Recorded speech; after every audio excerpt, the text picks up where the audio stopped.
Saludos, quien les habla, Felipe Santiago Canepa, siervo de Jesucristo por la voluntad de Dios, trayéndoles una nueva entrega recibida de nuestro Padre Celestial a través de la meditación de su palabra y, por supuesto, una de las cosas tan equivalentes también, al igual que su propia palabra, es su espíritu, porque escrito está que el Señor es el Espíritu y donde está el Espíritu de Dios, ahí hay libertad. Quiere decir que sin el Espíritu de Dios estamos ciegos.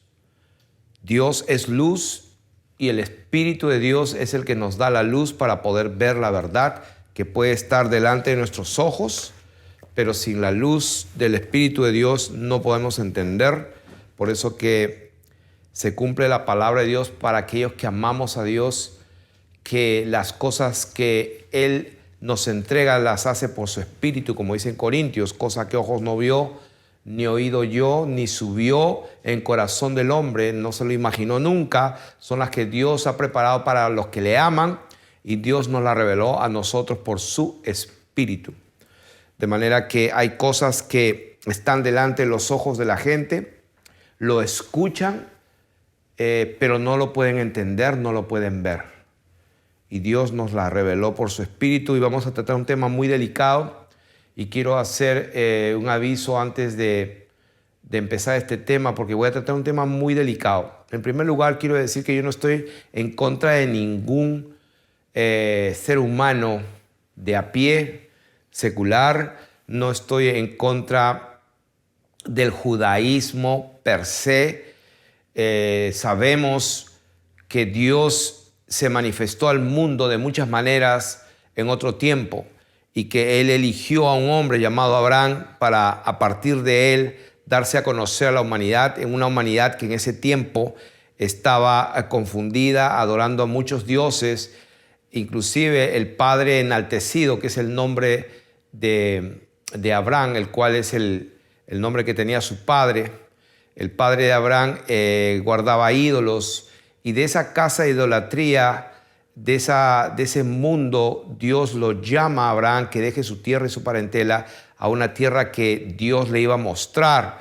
Y entonces, a partir de allí, Dios se revela, digamos, a la humanidad de una manera más concreta, más concisa, para prepararse para Él mismo un pueblo santo, celoso de buenas obras, y de eso vamos a hablar. Vamos a hablar de la verdad del pueblo de Israel.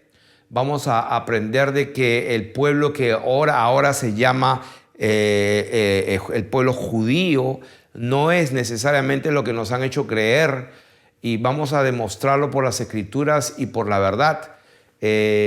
Aquí tengo una lista de personajes. Casi todos ellos son PhD, son doctores en el tema, y todos y cada uno de ellos, Arthur Koestler, doctor Ariel Oppenheim, Eran Elkai y el profesor Shlomo Zahn, son todos ellos judíos, y unos con doble nacionalidad, judío y israelí, que quiere decir que nacieron y son ciudadanos del Estado de Israel ahora mismo, y ellos tienen mucho que decirnos con respecto a este tema que vamos a tratar. Repito, no estamos tratando de causar una especie de rechazo a un sector de gente que creen en su religión, y vamos a aprender de que ser judío no significa tener un lugar específico, como decir los franceses, los italianos se identifican con esa tierra que tienen ahora, pero antiguamente los pueblos no se identificaban como decir yo soy francés o yo soy alemán. Hace muchos años atrás los pueblos no se identificaban de esa manera, pero sin embargo los pueblos tienen pues sus características culturales, tienen semejanza en lo que comen, en el idioma, en muchas cosas. Y vamos a aprender de que este pueblo llamado judío ha sido un pueblo diseñado, porque verdaderamente no es como pensamos. Lo único que los ha unido a través de los años, a través de los siglos, ha sido su religión. Y y eso es todo. Pero que entre ellos tengan cosas en común, casi nada, ni siquiera el idioma. Entonces vamos a ver de que hay una mentira que se ha propagado, y es hacernos creer que la tierra de Palestina, que la tierra donde está ahora el Estado de Israel desde 1948, cuando se independizó con David Ben Gurión, que pues leyó la independencia de Israel un día antes de que el mandato británico terminara. El 14 de mayo de 1948 se leyó la Declaración de la Independencia y se formó el pueblo judío, el Estado de Israel, mejor dicho. Y si ustedes se ponen a pensar, de 1948 hasta estas alturas no ha pasado muchos años. O sea, no ha pasado ni 100 años, y vemos que ese pequeño Estado prácticamente es el dueño del mundo. Prácticamente estos personajes que yo los llamo, y se llaman a sí mismos sionistas, tienen un poder increíble. Ellos controlan y dominan prácticamente todas las áreas de la humanidad, del mundo, y tienen el poder de la energía nuclear, tienen el poder y la influencia en este país de Estados Unidos de una manera increíble. Entonces podemos decir, yo antes, cuando estaba ciego, yo decía, bueno, el pueblo judío, Dios los ama, los eligió, y por eso que lo han prosperado, decía yo. Y esa era mi honesta creencia. Y digo honesta porque era sincera, y yo estoy seguro que mucha gente también piensa que, como está escrito, bendeciré a los que te bendicen, maldeciré a los que te maldicen, y por eso que Israel, los judíos son prósperos porque Dios los ha bendecido. Y esa es una idea totalmente común y muy popular, y yo me la creía. Hasta que cuando Dios me llama a este llamamiento celestial, diría yo, este llamamiento vertical, donde Él me abre los ojos y me enseña que toda mi teología y todo lo que aprendí o repetí de lo que me enseñaron, todo estaba equivocado. Y Él me llama para abrirme los ojos, y me hace recordar lo que Él hizo en Lucas capítulo 24, cuando Él resucita, se aparece a sus discípulos, y dice la palabra de Dios que les abrió el entendimiento para que entendiesen las Escrituras. De la misma manera, Saulo de Tarso era un erudito que había estudiado a los pies de Gamaliel, era irreprensible en cuanto a las ordenanzas y a la ley, fariseo de fariseos, o sea, hebreo de hebreos, y en cuanto a la ley era fariseo, o sea, era de la secta más rígida, y sin embargo conocía la Torá, las Escrituras, pero no las entendía, no se les había revelado. Cuando el Señor se aparece, lo deja ciego 3 días, y luego recibe la vista, Ananías ora para que reciba justamente el Espíritu de Dios, que es lo único que le iba a dar la luz para poder ver. La palabra de Dios dice que inmediatamente él comenzó a predicar que Jesús era el Cristo, el Hijo de Dios. O sea, inmediatamente. Luego se fue a la Arabia, después 15 años, 14 años, volvió a Jerusalén, etc. Pero él inmediatamente se le cayó la venda, y toda la escritura que él se supone que él creía que sabía, recién la entiende y empezó a predicar la verdad. Eso es algo parecido a lo que me pasó a mí, y mucha gente se ha escandalizado de todas las enseñanzas que he dado, los que no quieren soltar su tradición, pero aquellos que son humildes, sus ojos también han sido abiertos y han sido libertados a una bendita libertad en que el pecado ya no se enseñorea más de ellos, y le damos toda la gloria al Señor. Así que después de haber hecho esta introducción, quiero llevarlos a esta enseñanza que al final le pondremos el título. No sé, estaba pensando en muchos nombres. Uno de ellos es un pueblo diseñado. Y vamos a empezar con una lectura en Apocalipsis capítulo 2, verso 9, y Apocalipsis 3, verso 9, porque quiero sujetarme a la doctrina de nuestro Señor Jesucristo. Y como dice la Escritura, si alguno dice, no se conforma a las sanas palabras de nuestro Señor Jesucristo, de la doctrina que es conforme a la piedad, está envanecido. No sabe nada del ir acerca de cuestiones y contiendas de palabras, de las cuales nacen envidias, discusiones, disputas corruptas, dice, de hombres corruptos de entendimiento y privados de la verdad, que toman la piedad como fuente de ganancia. O sea, ¿qué quiero decir con esto? Quiero decir que si no nos sujetamos al fundamento que es Jesucristo, no vamos a interpretar bien la palabra. Así que queremos ir de frente a la palabra de nuestro Señor Jesús en Apocalipsis capítulo 2, verso 9, hablándole a la iglesia en Esmirna, y le dice en el versículo 9: yo conozco tus obras y tu tribulación y tu pobreza y la blasfemia de los que se dicen ser judíos y no lo son, sino sinagoga de Satanás. Las dos únicas veces donde la palabra del Señor Jesús menciona judíos en Apocalipsis son dos veces. Apocalipsis tiene 22 capítulos y en solo dos oportunidades el Señor menciona a los judíos, y es para decir lo que dijo: la blasfemia de los que se dicen ser judíos y no lo son, sino sinagoga de Satanás. Yo esto lo leí muchísimas veces, nunca lo entendí hasta que se me habla de entendimiento. Porque él dijo la blasfemia de los que se dicen ser judíos y no lo son. O sea, se refería a su totalidad prácticamente, porque él hubiera dicho la blasfemia de algunos que se dicen judíos. Pero no, él dice de los que se dicen judíos. Y el capítulo 3, verso 9, dice lo mismo, hablando a la iglesia en Filadelfia, versículo 9. He aquí, yo entrego de la sinagoga de Satanás a los que se dicen ser judíos y no lo son, sino que mienten. O sea, acá no dice a algunos que dicen ser judíos y no lo son. No dice a algunos que dicen a los que dicen ser judíos y no lo son, sino que mienten. Y dice: he aquí yo haré que vengan y se postren a tus pies y reconozcan que yo te he amado. Yo te he amado. ¿A quién le está hablando? A una iglesia de los gentiles. O sea, la palabra de Dios dice, y se me viene un versículo que apunté aquí, donde hay un pasaje en Marcos capítulo 13, 9, dice que en aquel tiempo os entregarán a los concilios y os azotarán en las sinagogas. O sea, no dicen algunas sinagogas, sino que eso va a pasar en el tiempo final. Y eso lo voy a leer aquí, capítulo 13, verso 9, en Marcos. Dice: pero mirad por vosotros mismos, porque os entregarán a los concilios y en las sinagogas os azotarán, y delante de gobernadores y de reyes os llevarán por causa de mí para testimonio a ellos, y es necesario que el evangelio sea predicado antes a todas las naciones. Y la palabra de Dios dice en Lucas y Mateo, dice: y será predicado este evangelio del reino a todas las naciones, y entonces vendrá el fin.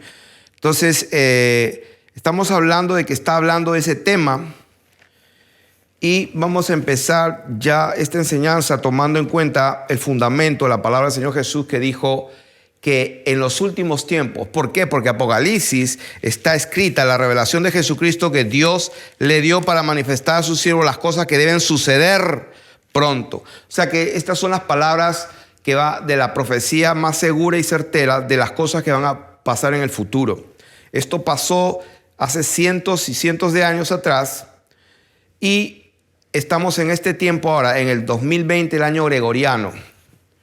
Yo tengo mis dudas de que verdaderamente sean 2000 años que han pasado, por muchas razones que no es mi tema hoy día, pero pues de acuerdo a lo que nos han enseñado en la historia, porque son un número reducidísimo de personas las que nos han contado la historia que sabemos, ¿no? Aparte, a partir de esas personas, ese grupito bien pequeño de personas, es toda la información que tenemos de toda la historia que hemos estudiado de todos los tiempos.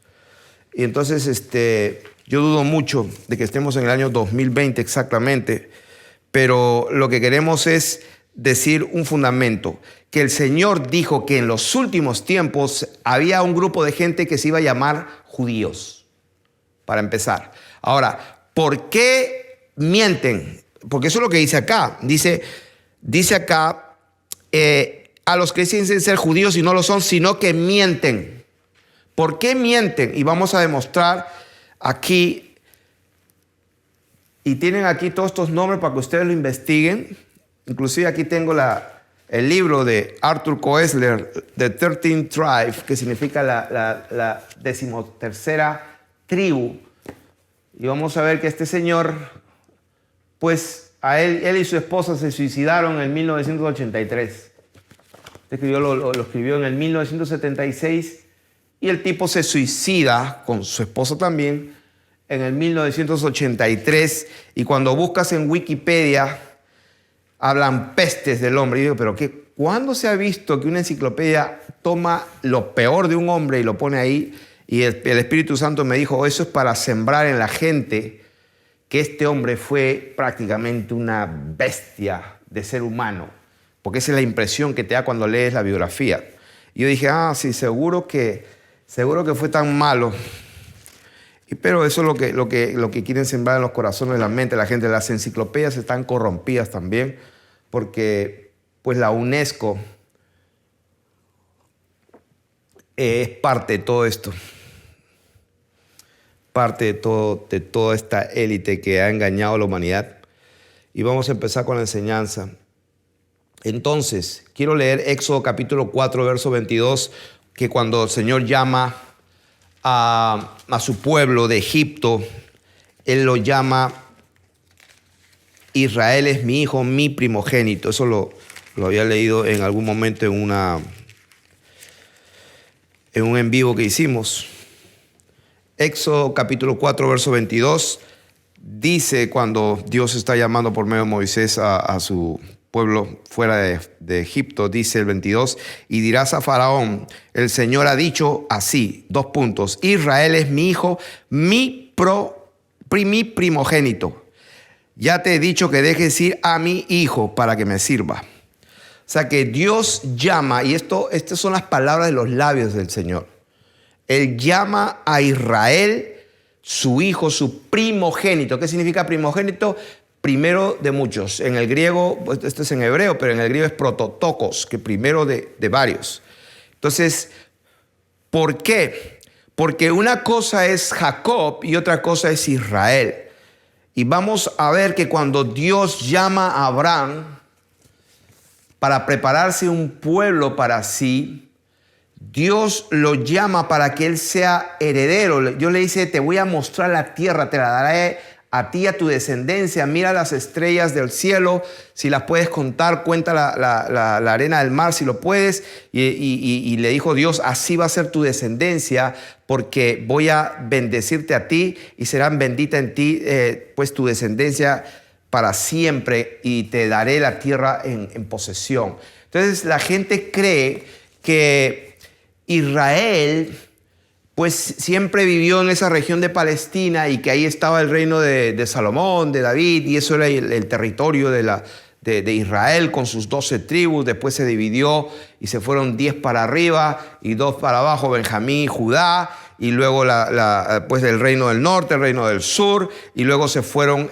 cautivos a Siria, las 10 tribus, y se dispersaron, nunca más regresaron, y luego se quedó Judá en el sur, y regresaron también después de un cautiverio en Babilonia, y etcétera. Al final de cuentas, la gente y yo mismo teníamos la idea de que Israel era un territorio, y vamos a ver que Israel no es un territorio y que la tierra prometida no es necesariamente lo que nos han enseñado, sino que todo está mal, todo está en sentido espiritual, como lo llama la palabra de Dios. Por ejemplo, voy a dar un ejemplo en Apocalipsis.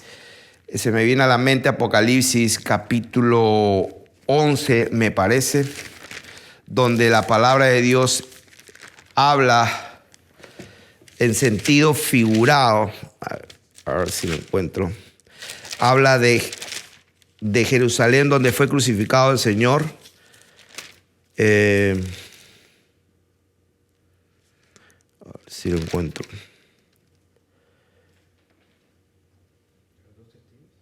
Donde en sentido figurado dice era Sodoma y Gomorra. Este es el versículo 8. Apocalipsis 11:8. Y dice, y sus cadáveres estarán en la plaza de la grande ciudad que en sentido espiritual se llama Sodoma y Egipto, donde también nuestro Señor fue crucificado. O sea que si la palabra de Dios no nos revela esto, que en la mente de Dios Jerusalén se había convertido en Sodoma, y por cierto, Dios llama a Jerusalén muchas veces Sodoma y Gomorra, la compara a Sodoma y Gomorra, y Egipto. Y acá lo dice directamente, dice que en sentido espiritual se llama Sodoma y Egipto, donde también nuestro Señor fue crucificado. O sea, si esta palabra no estuviera ahí, jamás y nunca nadie podría interpretar correctamente. Por eso la palabra de Dios dice en sentido espiritual, acomodando lo espiritual a lo espiritual. Por eso sin el Espíritu de Dios estamos ciegos totales, enseñando doctrinas dispensacionalistas rarísimas, acomodadas a nuestra agenda y a nuestra manera de pensar y de ver las cosas, y estamos más perdidos y más ciegos que Bartimeo.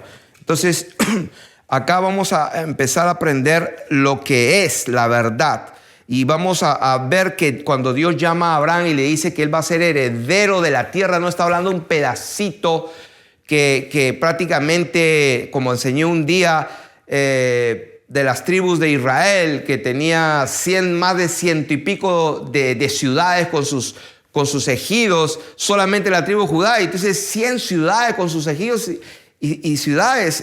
¿Dónde puede entrar allá en Tel Aviv, cerca de Belén y de Jerusalén actual? O sea, no tiene sentido. Es que lo que pasa es que no hemos entendido. Cuando Dios le dijo que la descendencia de Abraham iba a heredar la tierra, estaba hablando de toda la tierra. Y vamos a verlo.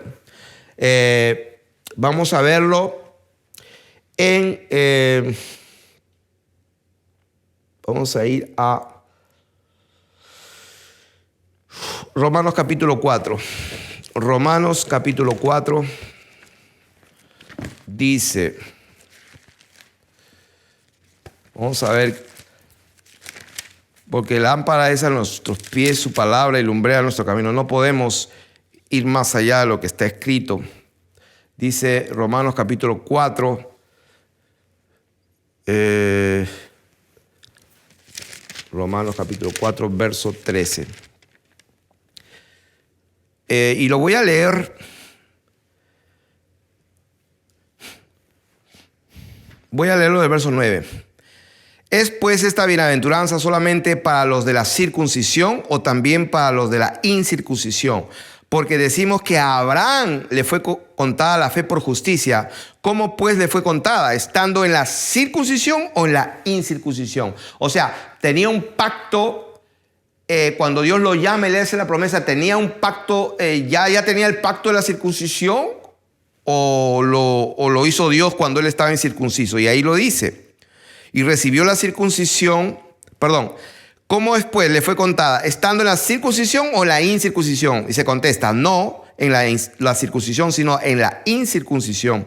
Y recibió la circuncisión como señal, como sello de la justicia de la fe que tuvo estando incircunciso. O sea, es una señal, es un sello.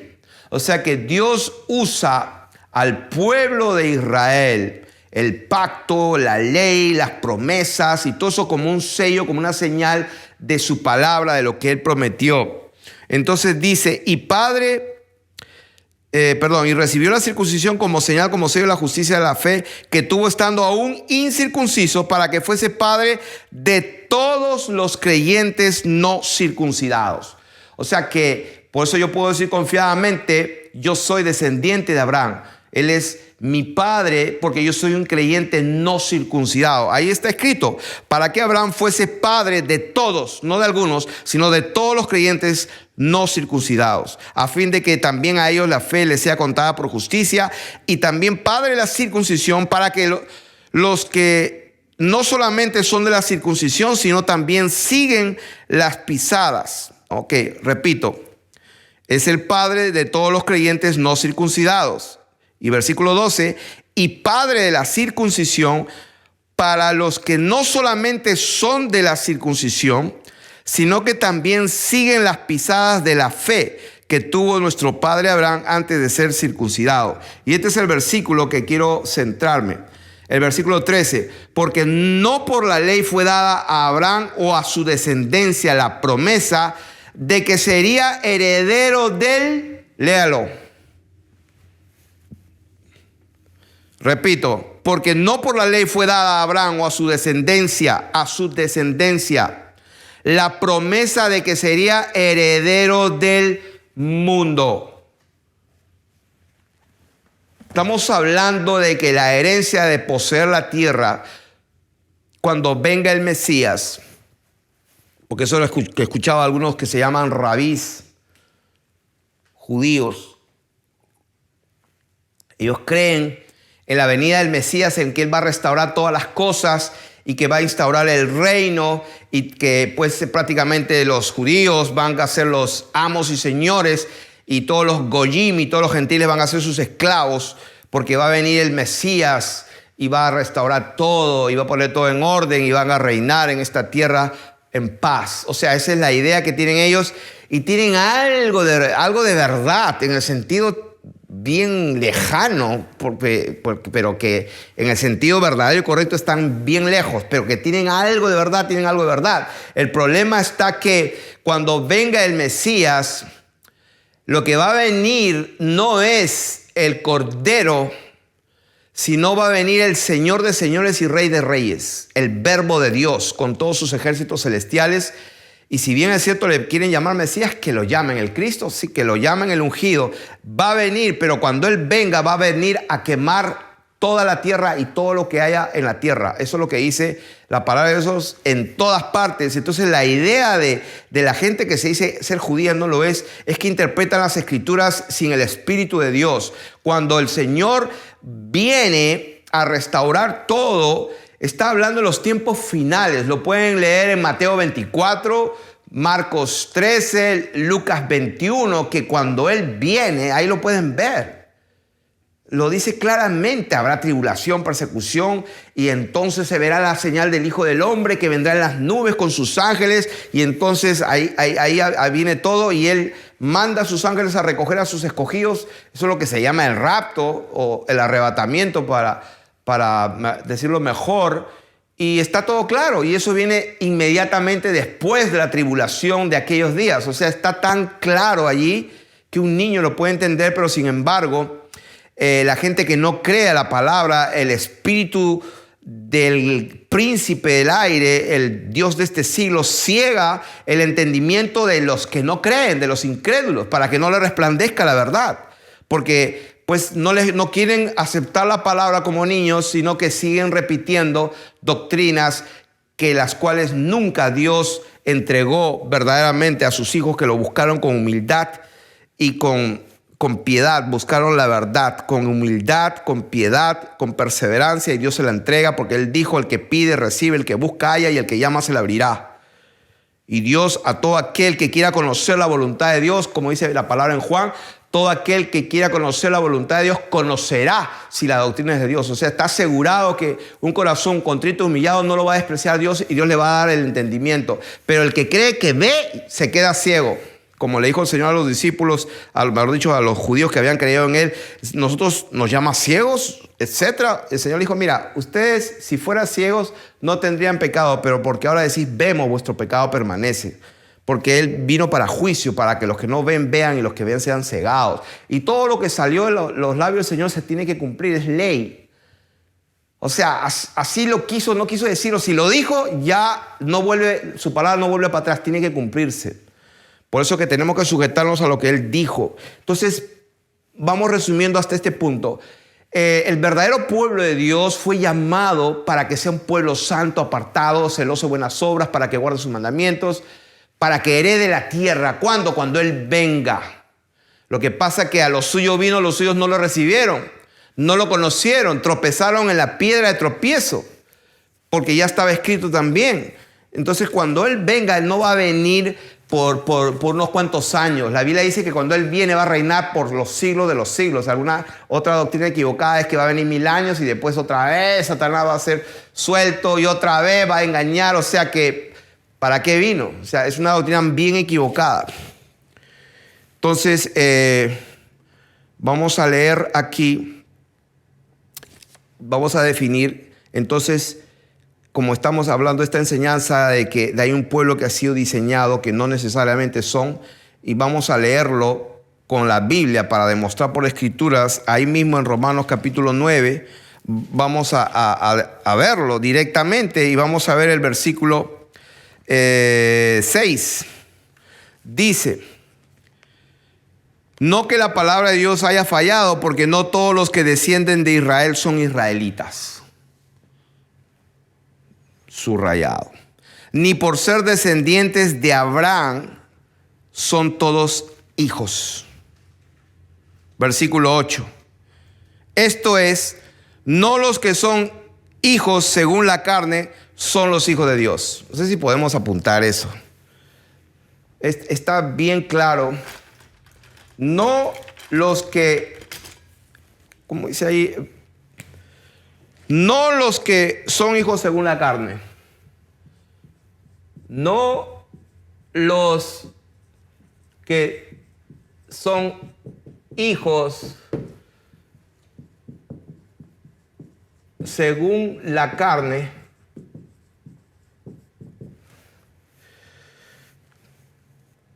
Son los hijos de Dios.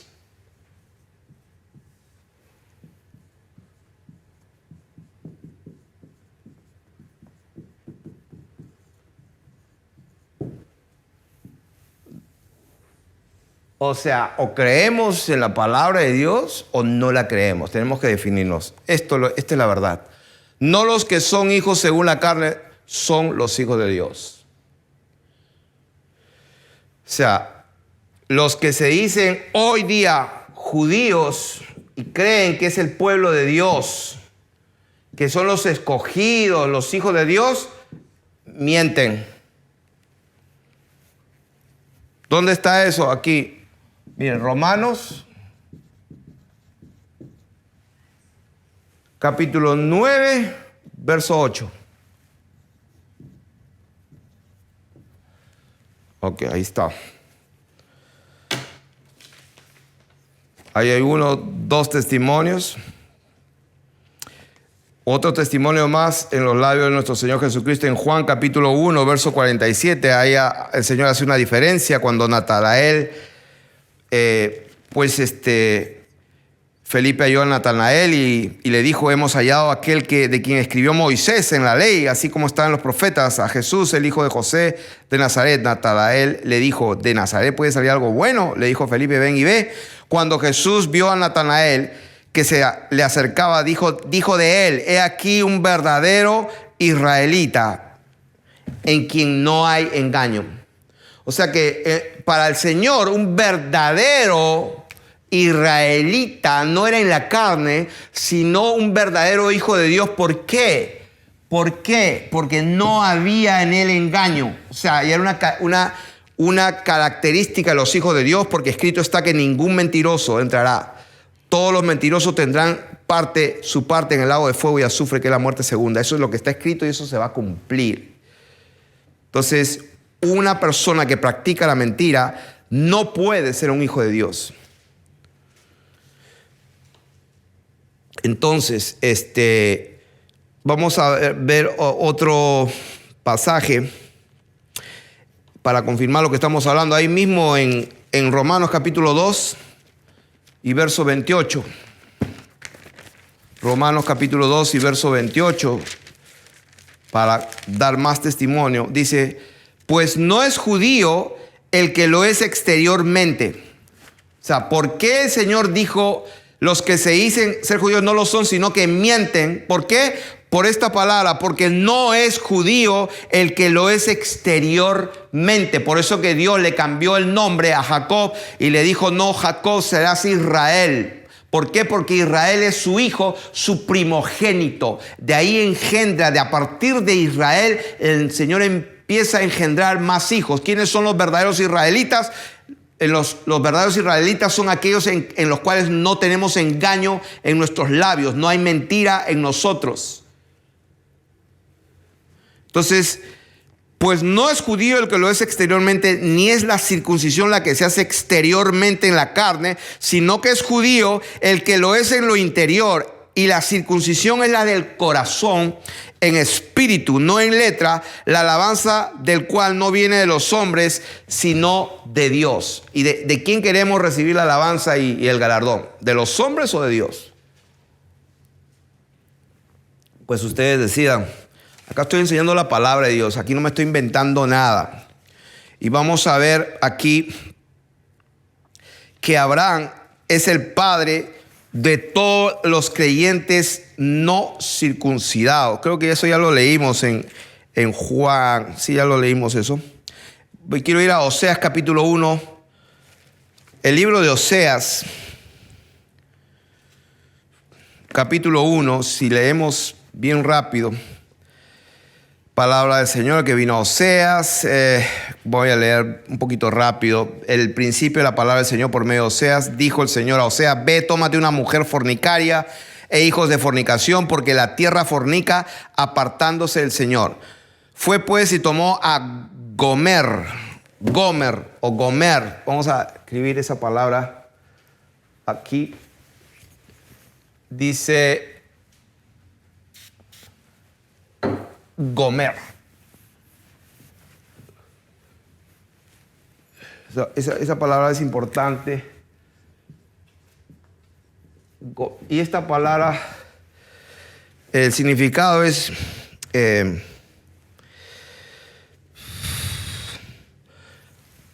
el hebreo, esta palabra significa completado. Completado. En inglés, completion. Entonces dice: y tomó una mujer llamada Gomer, hija de Diblaim, la cual concibió y dio a luz un hijo. Y le dijo el Señor: ponle por nombre Jezreel, porque de aquí a poco yo castigaré a la casa de Jehú por causa de la sangre de Jezreel, y haré cesar el reino de la casa de Israel. El Señor dice: haré cesar el reino de la casa de Israel. Y en aquel día quebraré yo el arco de Israel en el valle de Jezreel. Concibió ella otra vez y dio a luz una hija, y le dijo Dios: ponle por nombre Lo Ruama, que significa no compadecida, porque no me compadeceré más de la casa de Israel, sino que los quitaré del todo. ¿Quién habló? Habló Dios. Lo que Él dice se cumple. Entonces dice: mas de la casa de Judá, dice, tendré misericordia y los salvaré por el Señor su Dios, y no los salvaré con arco, ni con espada, ni con batalla, ni con caballos, ni jinetes. Después de haber destetado a Lo Ruama, concibió y dio a luz un hijo, y dijo Dios: ponle por nombre Lo Ami, porque vosotros no sois mi pueblo, ni yo seré vuestro Dios. Lo Ami significa no pueblo mío, no son mi pueblo. Entonces, versículo 10. Con todo, dice, la palabra de Dios continúa, dice: con todo será el número de los hijos de Israel como la arena del mar. ¿Por qué? ¿Por qué dice: ustedes no van a ser mi pueblo más, los voy a desechar del todo, como dice aquí la casa de Israel, sino que los quitaré del todo?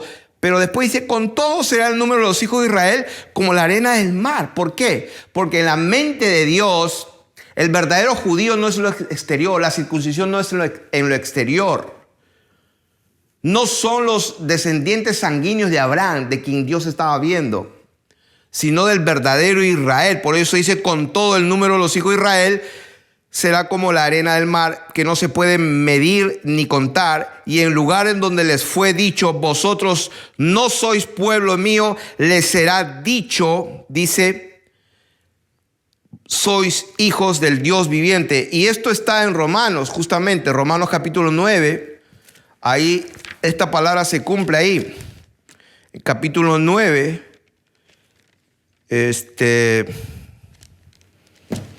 dice, a ver, déjame un ratito. Capítulo 9, versículo 26, dice, voy a leer desde 24. A los cuales también ha llamado, esto es, o sea, estamos hablando del verdadero Israel, los verdaderos judíos. ¿Quiénes son? El verdadero Israel. Aquí está el 24. A los cuales ha llamado, esto es, a nosotros. Es un grupo, la iglesia. A nosotros, no solo de los judíos, sino también de los gentiles. Ahí están los dos olivos. Tenemos una enseñanza que se llama los dos olivos. Estos son los dos grupos. A nosotros, dice Pablo. ¿Quiénes son nosotros? Tanto los llamados, no solo de los judíos, sino también de los gentiles, que forman el verdadero Israel, los verdaderos judíos, si se quiere decir así. Como también en Oseas dice, llamaré pueblo mío al que no era mi pueblo y a la no amada, amada. Y en el lugar donde se le dijo, vosotros no sois pueblo mío, allí serán llamados hijos del Dios viviente. ¿Se dan cuenta? Y estaba hablando Pablo a los romanos, más gentiles que eso no puede haber. Entonces, estamos ahí entendiendo que el pueblo de Dios, cuando Dios elige este pueblo, lo llama para que sea un pueblo santo. Y vamos a empezar a ver esos versículos. Esos versículos que el Señor, y vamos a ver en Deuteronomio capítulo 7, 6. Vamos a leer un poco antes. Éxodo 19, 5 y 6. Éxodo 19, 5 y 6. Vamos a ir rápido. 19, 5 y 6. Dice, ahora pues, si diereis oído a mi voz y guardareis mi pacto. O sea que esto es condicionado, por si acaso. Si diereis oído a mi voz y guardareis mi pacto, vosotros seréis mi especial tesoro sobre todos los pueblos, porque mía es toda la tierra. ¿Se dan cuenta? Aquí el pueblo de Dios abarca toda la tierra. Y vosotros me seréis un reino de sacerdotes y de gente santa. Estas son las palabras que dirás a ¿quiénes? ¿A los hijos de Jacob? No, a los hijos de Israel. Entonces, aquí vamos a avanzar y ahora sí vamos a leer el otro versículo que está en Deuteronomio capítulo 7 y verso 6. Deuteronomio capítulo 7, verso 6 dice, porque tú eres pueblo santo para el Señor tu Dios. El Señor tu Dios te ha escogido, ¿para qué? Para hacerle un pueblo especial más que todos los pueblos que están sobre la tierra. O sea que es un pueblo especial más que todos los pueblos que están sobre toda la tierra. O sea que Dios abarca cielo nuevo y tierra nueva cuando Él venga, cuando el Mesías, cuando el Rey de Reyes venga en su gloria y viene pues con las nubes y todo ojo le verá, cuando Él establezca su trono donde van a ser reunidas todas las naciones y van a ser, los muertos van a resucitar, el mar va a dar sus muertos, los sepulcros van a dar sus muertos, hasta el infierno va a dar sus muertos. Y todos aquellos que no se encontró su nombre en el libro de la vida serán echados a la segunda muerte, el lago de fuego que arde dice que arde con fuego, la segunda muerte, lo que se llama la segunda muerte. Entonces, estábamos aquí en Deuteronomio capítulo 7, lo hemos leído. Vamos ahora a Deuteronomio capítulo 14, un poco más adelante. Estamos dando la palabra para confirmar lo que estamos hablando. Versículo 2, Deuteronomio 14, porque eres pueblo mío, santo al Señor tu Dios, y el Señor te ha escogido para que le seas un pueblo único de entre todos los pueblos que están sobre la tierra. O sea que yo no sé si lo están viendo bien claro, pero si la tierra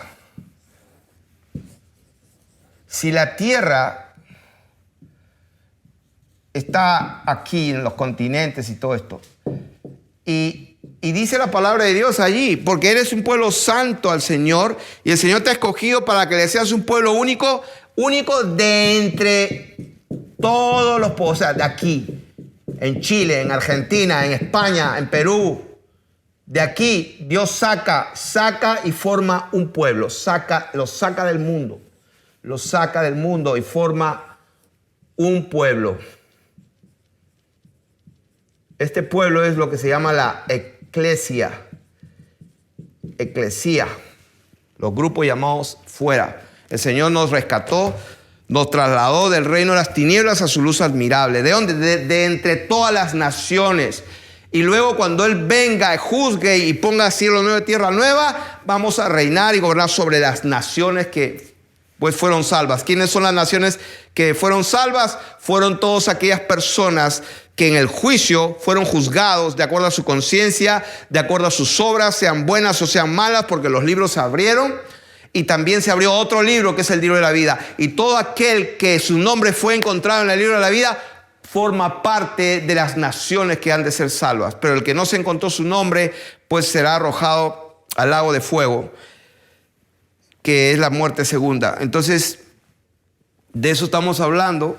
Y ahora, para confirmar un poco más, ahí mismo en Deuteronomio capítulo 26, versos 18 y 19.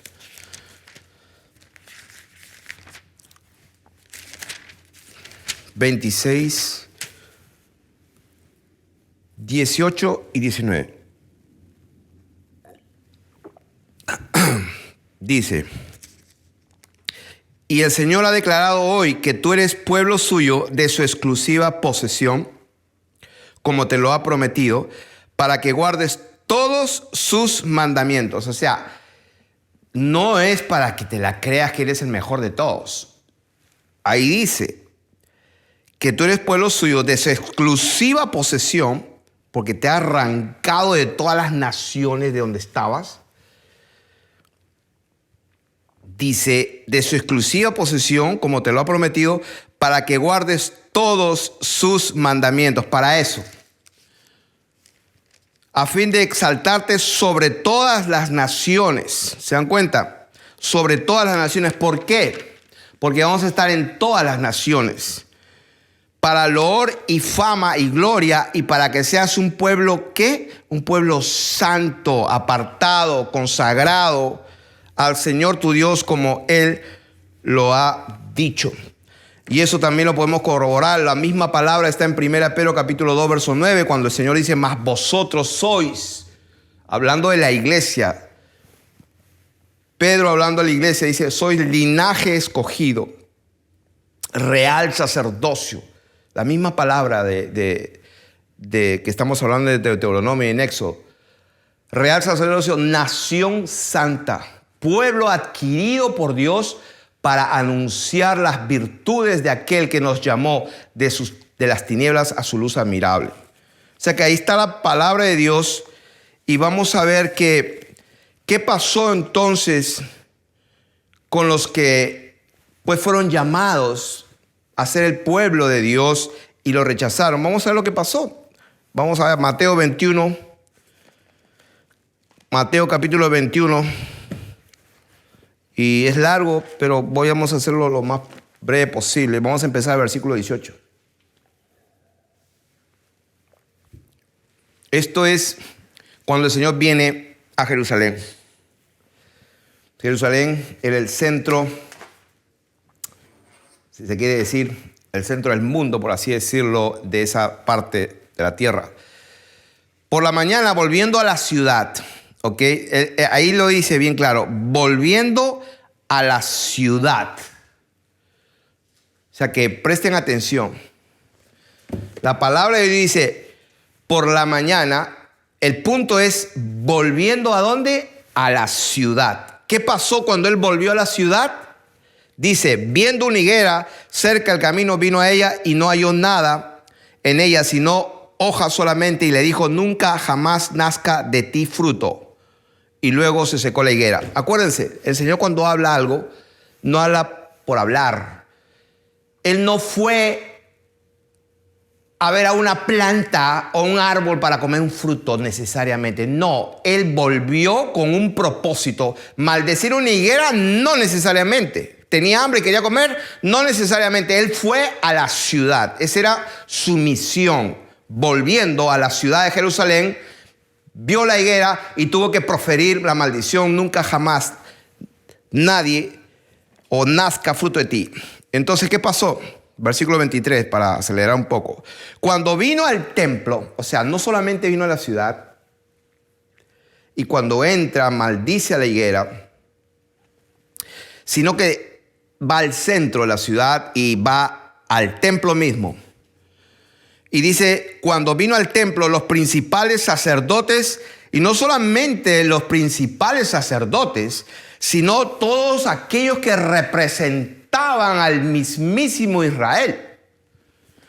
Y los ancianos del pueblo se acercaron a él mientras enseñaba y le dijeron: ¿con qué autoridad haces estas cosas y quién te dio esta autoridad? Y etcétera. Y ustedes más o menos ya conocen la historia. Voy a leer versículo 32 para concluir un poco. Dice: porque vino a vosotros Juan en camino de justicia y no le creísteis, pero los publicanos y las rameras le creyeron. ¿No es cierto? O sea, los pecadores y los gentiles, los goyín le creyeron. Y vosotros, aquellos que él llamó, porque tenía que haber una señal, un sello de que él estuvo en la tierra haciendo un pacto con un hombre llamado Abraham. Dice: pero ustedes viendo esto no os arrepentisteis después para creerle. Ese es el problema. Porque si bien es cierto, en Juan capítulo 8 habla de unos ciertos judíos que habían creído en él, a los cuales después le dijo: ustedes son de su padre el diablo y los deseos de vuestro padre queréis hacer. O sea, gente que cree en Jesús y Jesús los llama hijos del diablo. ¿Cómo es eso? ¿Por qué? Porque conforme a lo que está escrito, los demonios también creen y tiemblan. ¿Qué significa esto? Que Dios no desea simplemente que creas, porque eso no es suficiente. Aquí lo dice: ustedes no se arrepintieron después para creerle. O sea, no se puede creer verdaderamente si no hay un arrepentimiento. O sea, la gente que peca es porque no ha creído verdaderamente y no conoce quién es Dios. Por eso que es imposible creer con una fe genuina, verdadera, sin arrepentirse. No se puede arrepentir sin fe, sin creer, y no se puede creer sin arrepentimiento. Tiene que ser junto. Ya saben ustedes la historia de Simón en el capítulo 8 de Hechos, que creyó y se bautizó. Y luego Pedro le dijo: arrepiéntete, porque en hiel de amargura y en prisión de oscuridad veo que estás. El tipo había creído, se había bautizado, pero no se había arrepentido. Era un hijo del diablo, conforme a las Escrituras. Entonces, ahí estamos viendo, y en este mismo capítulo el Señor le cuenta la historia, una parábola de los labradores malvados. Ustedes pueden leerla. Y ellos, esta gente, se dieron cuenta cuando Jesús le dijo en versículo 42: nunca leíste en las Escrituras, la piedra que desecharon los edificadores ha venido a ser cabeza del ángulo. El Señor ha hecho esto y es cosa maravillosa a nuestros ojos. Por tanto, aquí viene ese versículo que es bien importante. Mateo capítulo 21, verso 43. La palabra que salió de los labios del Dios Altísimo hecho carne. Por tanto os digo que el reino de Dios será quitado de ustedes y será dado a gente que produzca los frutos de él. Cuando Dios habló eso se cumple. Por eso que él vuelve a la ciudad de Jerusalén y él maldice a la higuera y dice: nunca nadie más coma fruto de ti. Y él lo tiene que decir porque eso se tiene que cumplir. Y esta palabra es verdadera y se cumple. En ese momento dejó de existir el pueblo étnico o llamado judíos, con su templo, con su liturgia, con sus sacerdotes, y etcétera, etcétera. Escrito está y esa palabra se cumple. Por tanto os digo que el reino de Dios, no que pueda ser que va a ser quitado, no que pueda ser que si se portan bien o si se portan mal. No, ya no. Él lo dijo: el reino de Dios será quitado de ustedes y entregado a gente que produzca los frutos. Esa palabra es verdadera y se cumple. Entonces, el versículo, vamos a ir, cómo es que, volviendo un poco a la historia, en Segunda de Reyes, vamos a ir un poco rápido porque tenemos que dar un poco de historia aquí. Segunda de Reyes, capítulo 17. Ustedes lo pueden leer, Segunda de Reyes, capítulo 17. Pueden leer todo el capítulo 17, donde está la historia de Israel cuando es llevado cautivo a Asiria. Esto fue en el año aproximadamente 722 antes de Jesucristo. Allí pueden leer toda la historia en Segunda de Reyes, capítulo 17. Ustedes pueden leerlo, pero vamos a ir un poquito la fecha. 17:1. En el año 12º de Acaz, rey de Judá, comenzó a reinar Oseas, hijo de Ela, en Samaria, sobre Israel, y reinó 9 años, e hizo lo malo ante los ojos del Señor. ¿Cuándo no? aunque no como los reyes de Israel que habían sido antes de él. Contra este subió Salmanasar, rey de los asirios, y Oseas fue hecho su siervo y le pagaba tributo. Mas el rey de Asiria descubrió que Oseas conspiraba, etcétera, etcétera. Y bueno, lo llevó cautivo a Siria. Verso 6, en el año 9 de Oseas, el rey de Asiria tomó Samaria y llevó a Israel cautivo a Asiria. Si ustedes ven esto, esta es toda la historia, pueden leer todo el capítulo. Vamos a leer la parte última, verso 23. Hasta que el Señor quitó a Israel de delante de su rostro, como él lo había dicho por medio de todos los profetas, sus siervos, e Israel fue llevado cautivo de su tierra a Asiria hasta hoy. Hasta hoy. Segunda de Reyes, capítulo 17, verso 34. Hasta hoy hacen como antes, ni temen al Señor, ni guardan sus estatutos, ni sus ordenanzas, ni hacen según la ley y los mandamientos que prescribió el Señor a los hijos de Jacob, el cual puso el nombre de Israel. ¿Se dan cuenta? Interesante cómo hay una división. Hasta hoy, dice, los hijos de Jacob, pues no guardan los mandamientos de Dios, ni sus ordenanzas, ni nada, a los hijos de Jacob, al cual puso el nombre de Israel. Y para terminar, el último verso del capítulo 17 dice, versículo 41, así temieron al Señor aquellas gentes y al mismo tiempo sirvieron a sus ídolos, y también sus hijos, sus nietos, según como hicieron sus padres, así hacen hasta hoy. O sea, cuando fueron llevados cautivos a Siria, donde las 10 tribus se perdieron y se confundieron allí mismo dice que temían a Dios y al mismo tiempo sirvieron a sus ídolos, y también sus hijos, sus nietos, como hicieron sus padres, así hasta el día de hoy. ¿Qué estamos hablando? Estamos hablando la verdad. Lo que dijo Dios se cumplió. En Oseas y en Jeremías, Isaías, en todas partes el Señor habló que si ustedes guardan, ustedes serán mi especial tesoro, serán benditos y todo, pero si me desobedecen y se apartan, los destruiré, los esparciré, y etcétera, etcétera, etcétera. Y eso se cumplió. Ellos fueron llevados cautivos en el 722 a.C. y en Segunda de Reyes, Judá y Jerusalén, o sea, el reino del sur, también fue llevado cautivo a Babilonia. Ustedes pueden ver la historia en Segunda de Reyes, capítulo 25. Y pues vamos a leer del 1 al 11. Pero para ahorrar tiempo, ustedes pueden leerlo allí. Aconteció a los 9 años de su reinado, en el mes 10º, a los 10 días del mes, que Nabucodonosor, rey de Babilonia, vino con todo su ejército contra Jerusalén y la sitió y levantó torres contra ella, y estuvo la ciudad sitiada hasta el año 11 del rey Sedequías. Esto pasó en el 587 antes de Jesucristo. Y esto es lo que pasó. Verso 7, degollaron a los hijos de Sedequías en presencia suya, y a Sedequías le sacaron los ojos, y atado con cadenas lo llevaron a Babilonia. O sea que destrozaron el templo, se llevaron todos los vasos, etcétera. Los llevó cautivos Nabuzaradán, capitán de la guardia. O sea que versículo 20, capítulo 25, 21 dice, y el rey de Babilonia los hirió y mató en Ribla, en tierra de Hamat, y fue llevado cautivo Judá de sobre su tierra. O sea que una historia triste. Lo que estamos hablando es de que Dios esparció y no quedó Israel.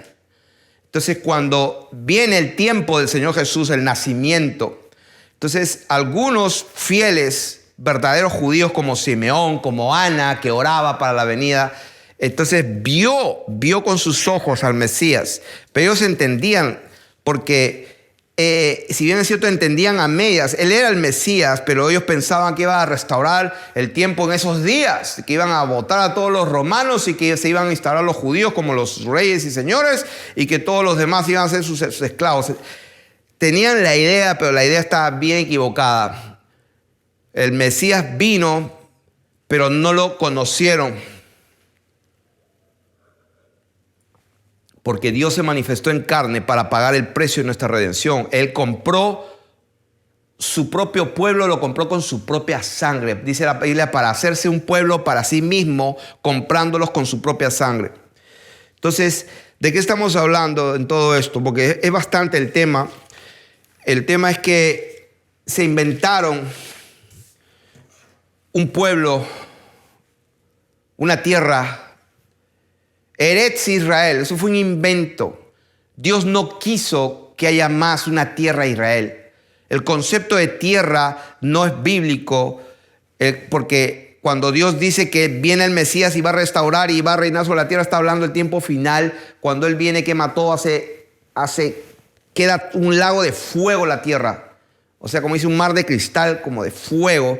Y los que estaban parados eran los que alababan al Cordero. El capítulo 15 me parece Apocalipsis, cuando quema todo, los únicos que están parados, que no les tocó el fuego, son los hijos de Dios. Una simbología de eso pasó con Sadrach, Mesach y Abednego, que cuando, ustedes ya saben, lo metieron al horno 7 veces más calentado que al principio, pues estaban los 3 ahí y no sufrieron daño del fuego, y había un cuarto caminando en medio de ellos y ni siquiera tenían el olor.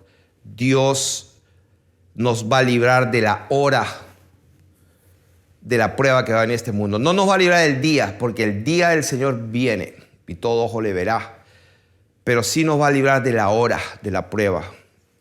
Y la hora, esa es la hora cuando meta fuego a todo y queme todo. Y ahí, antes que pase eso, nuestro cuerpo será revestido de inmortalidad, y esto corruptible se vestirá de incorrupción, dice la palabra del Señor. Entonces, hay bastante tema para hablar y vamos a hacerlo en una segunda parte, porque creo que esto es bastante para una enseñanza que se va a demorar 2 horas. La voy a partir en 2, aquí voy a terminar y va a haber una segunda parte. Bendiciones.